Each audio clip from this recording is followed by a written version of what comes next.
ang India po kung saan nandun ang ating Pangulo at merong state visit. Unahin lang mo natin itong isyong ito na napakahalaga. Pag nakumbinsi po ni Pangulong Marcos, si President Modi, yung presidente ng India, natulungan tayo dito sa internal, external security ng bansa. Especially dyan po sa pakikialam, pang-aagaw ng China sa West Philippine Sea. Malaki po ang maitutulong nila.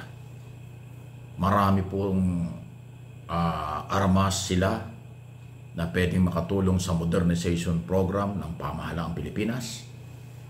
Pangalawa, sila po ay malaking pwersa dito po sa Indo-Pacific na binabantayan ng Estados Unidos.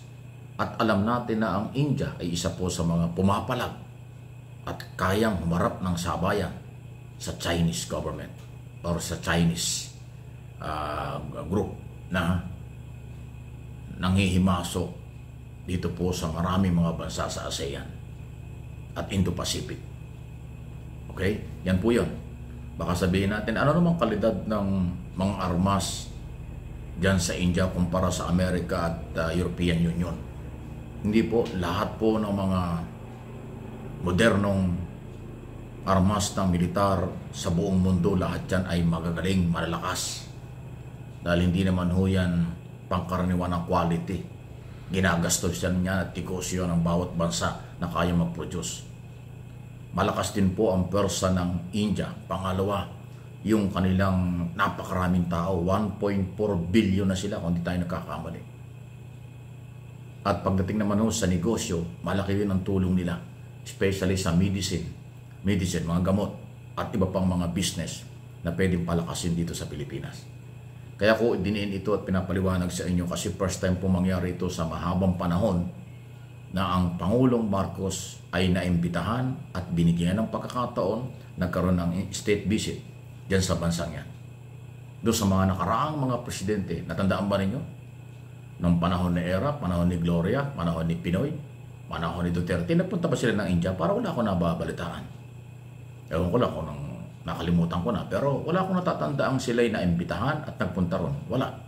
So, dekada na. Ngayon lang po naimbitahan at pinuntahan ng ating Pangulo. Kaya i-renew, palalakasin yung magandang relasyon. At dito po sa huling 3 araw na pananatili ng Pangulo dun sa India ay napakaganda ng feedback dahil mainit po ang pagtanggap ng mamamayan at ng gobyerno ng India sa ating Pangulo at sa delegado. So napapatunay lang na sa tagal ng panahon na hindi na-renew at napagtibay ang mga kasunduan at relasyon pang business at seguridad, ngayon na i-renew ng Pangulo. Ito yung bunga ng independent foreign policy. Walang pinipiling bansa, walang pinipiling kung anong lugar ang ating Pangulo. Basta tayo inilalapit niya sa mga bansang pwedeng makatulong sa atin. Tayo inilalapit ng Pangulo sa mga bansang maraming pwedeng magawa para sa ating national security at ekonomiya.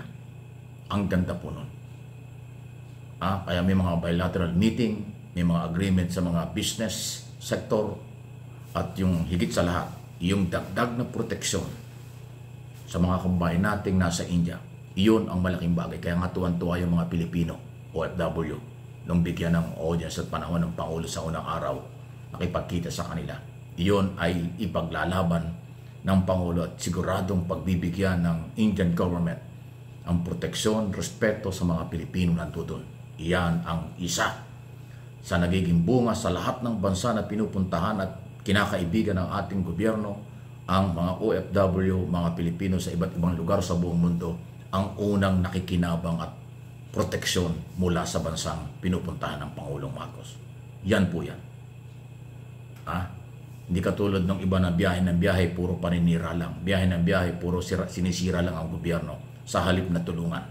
Yung OFW, trabaho ng trabaho, nagpapadala ng pera, remittance, billion dollars, ang remittance ng mga Pilipino sa abroad na nakatulong sa ating ekonomiya ayon sa Bangko Sentral ng Pilipinas.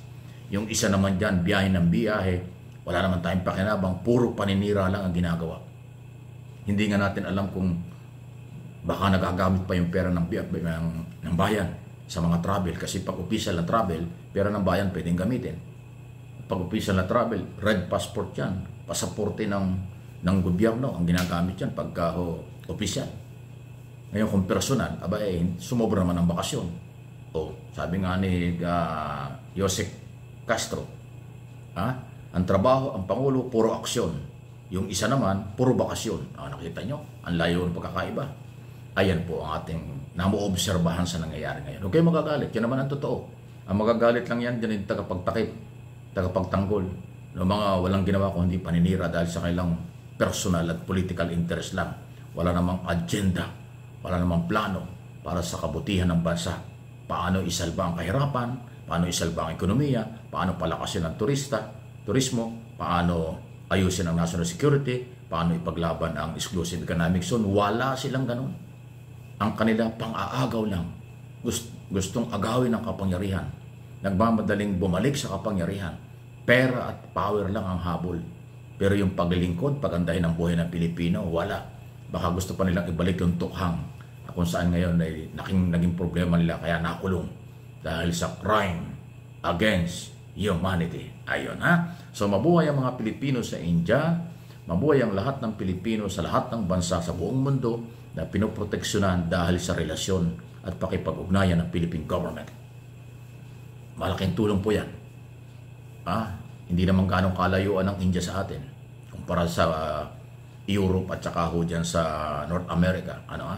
Medyo malayo din ang India pero kahit pa paano, madaling puntahan at maraming pwedeng makuhang business, pwedeng palakasin ang mga negosyo nila rito, pwedeng pumasok ang kanilang mga produkto, ang ating mga produkto, pwede rin pumasok sa kanila. Pero ang pinakamagandaan sana'y pumasok dito at mabawasan ang presyo ay ang medicine. Kasi ako po naniwalang napakalakas ng mga medicine sa India na nag-i-import sila, nag-i-export sila sa maraming mga bansa sa mundo. At dahil may quality, may kalidad ng kanyang iba't ibang klaseng mga gamot. Ayaw ko nang banggitin kasi magiging advertisement. Maraming international medicine na galing at gawa sa India. Kung tayo bibigyan yan at susuplayan tayo ng maraming mga gamot na ganyan, malaking tulong. Hindi lang para sa maintenance, sa lahat ng klaseng sakit. Meron silang medicine na naipoproduce. Yan ang isa sa pinakamalaking business nila. At saka ang dami negosyo. Isipin mo, 1.4 billion ang tao. Ganong karami, pinakamalaki yan. Mas marami yan kaysa Amerika, sa kahit anong bansa sa Europe, talo ng India. Kahit ang China 1.2 lang, kung di ako nakakamali. Itong 1.4 mahigit na. Kasi 2024 pa yata yung 1.4 billion na sinasabi, 2023. Ano ngayon? 2025 na. So, yun po yun. Okay? Good luck sa ating Pangulo. Sana po yung magtagumpay pa sa kanyang pananatili doon. Hanggang Friday pa siya. August 4 to August 8 yung pananatili ng Pangulo dyan sa bansang yan para kumalap ng mga positibo para sa mga Pilipino.